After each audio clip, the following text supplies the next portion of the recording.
Make America Tweet Again. That's the provocative title of a new research paper out of Wharton that looked at the tweets surrounding the 2016 Republican primary debates. Here to talk about the paper and its surprising findings are Wharton professor Ron Berman and doctoral candidate Coleman Humphrey. So welcome. Thank you, Deborah. Thanks. So tell me, why did you decide to analyze Twitter versus other types of communication? So that's actually a very interesting story. So our co-authors, Professor Robert Mayer and Shiri Melumad, who's a PhD candidate at Columbia Business School, they were starting to work on a project using Twitter data, and the focus was how emotionality and the device you use changes the patterns. But then we realized that in elections and debates, what happens is that people today use Twitter as the main forum for pushing their opinions and debating with everyone, etc. So this has become like the Twitter election. And as a result, we wanted to focus very much to see what do voters think, given what they see on Twitter, but also what do voters do on Twitter and how they interpret that. Now, this was about in August.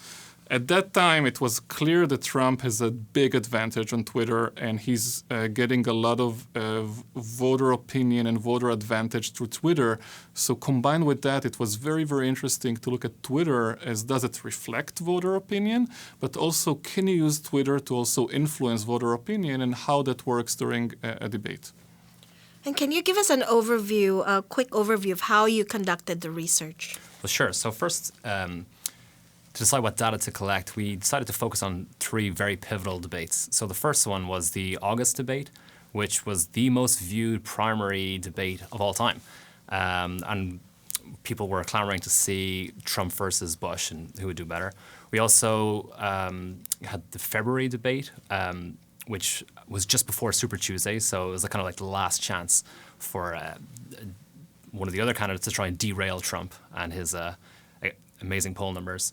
And then finally, the March debate, which people were buzzing about because it was back Trump versus Megyn Kelly the second time, I guess. So within there, we collected all the relevant tweets from all debates. So from an hour beforehand to 2 hours after the debates, just all tweets that had the main hashtag in them, so we knew they were tweeting about the debate.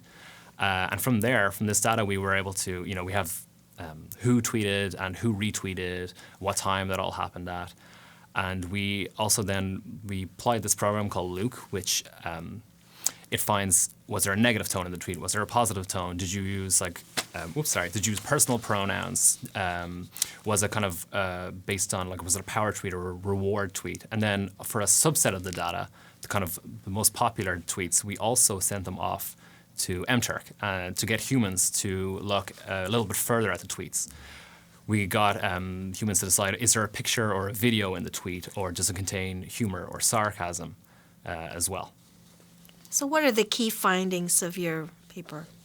So we found a few very interesting things. Some of them just didn't conform with past research results, and some of them were just brand new. The first thing we looked at was what do people see during the debate? Do they mostly see new tweets, or do they see more and more old tweets because of retweets of other people? And we found that over time, you basically have a more dated view of the debate, which means if you look very towards the end of the debate, actually you're going to see mostly tweets from very early on in the debate.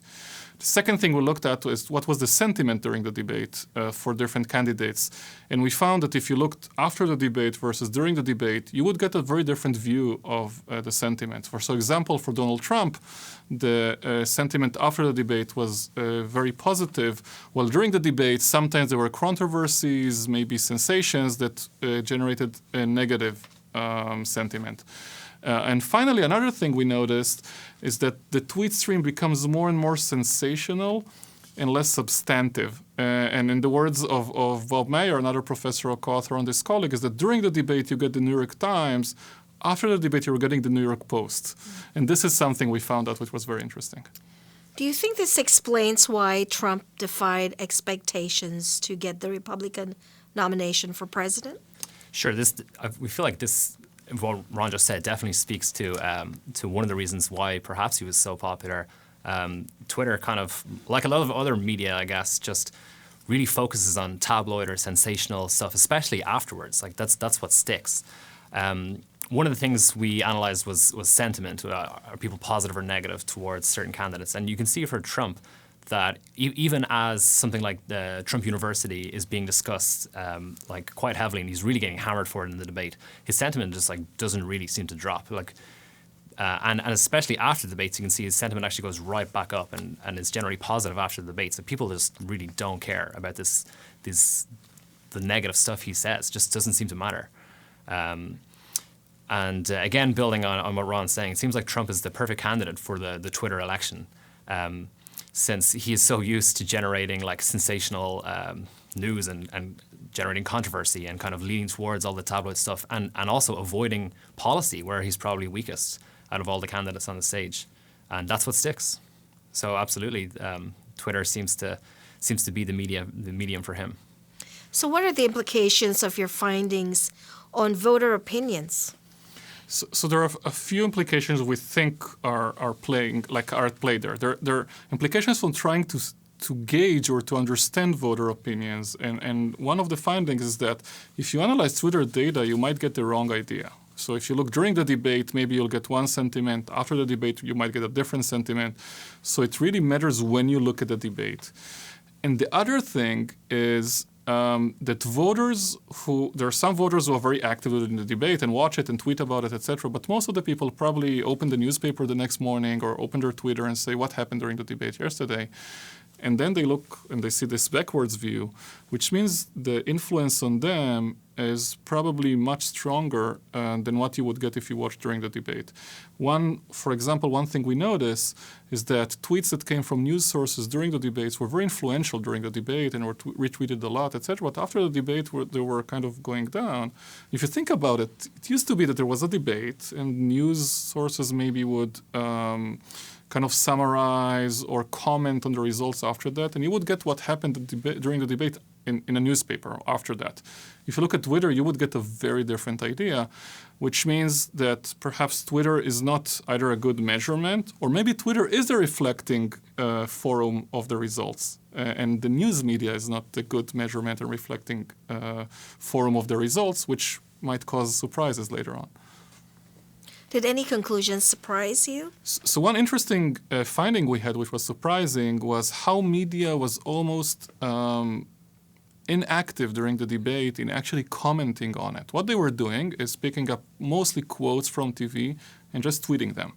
They weren't saying who they think is winning. They weren't commenting on facts. They were just quoting.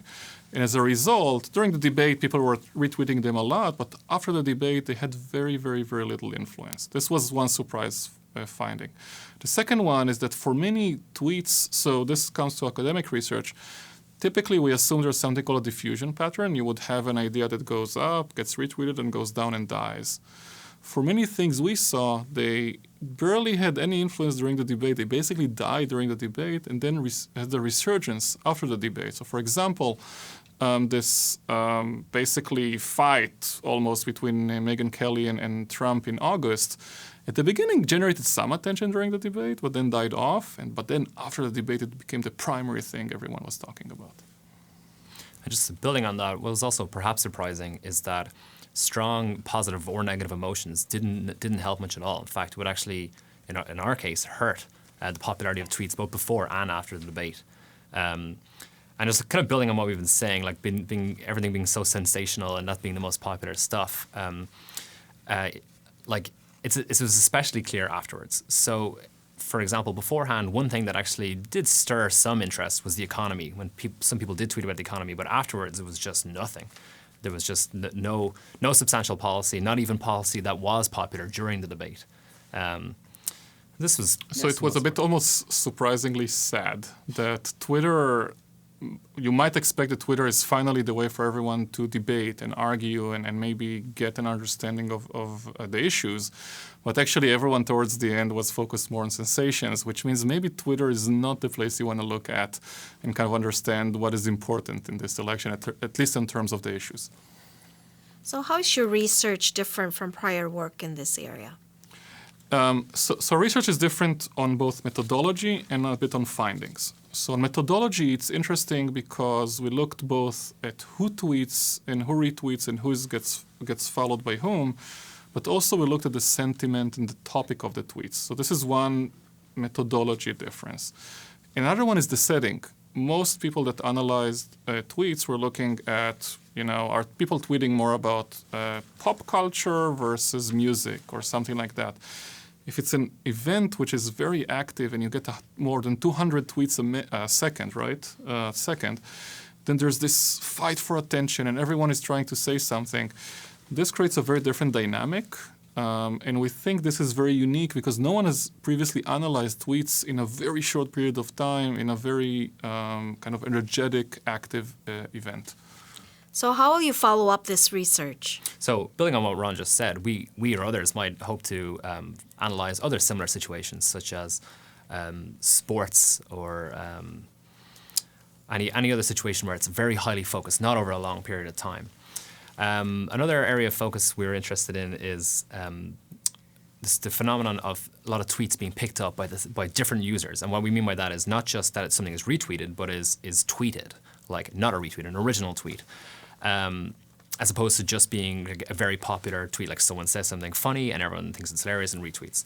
So one example is quotes. So sometimes a quote is so instantaneously interesting that everyone picks it up.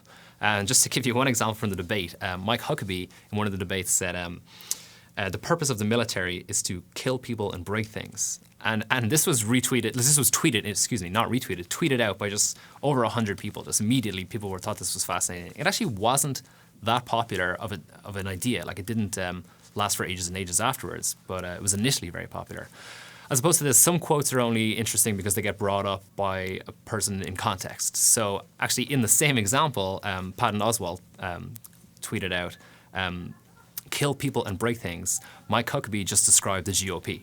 And that itself is a very popular tweet. And there are definitely some quotes that get picked up in that way. Just someone gives them more context, and that becomes super popular, or sometimes it's just the quote itself just goes on. And that's not the only thing. We have token tweets like "Who won" is of course very popular. But it's interesting to see that in certain circumstances, some tweets are either completely ignored. Of course, some are picked up because one user tweets something funny and that gets retweeted a lot, and sometimes just one idea or one moment just gets picked up so much. Like I guess another moment that was a big deal was the debate between Rubio and Trump's who had the bigger hands, so to speak.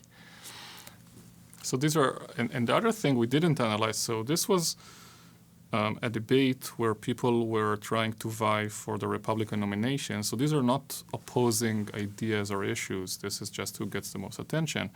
We also have data from the primary debates, right, between Hillary Clinton and Donald Trump.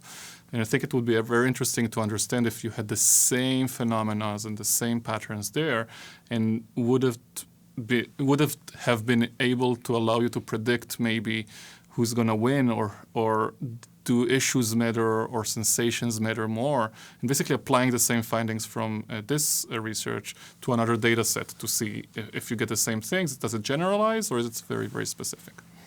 Well, we can't wait to find out what you discover in your new research, but thank you very much for joining us today. Thank you very much, Dor.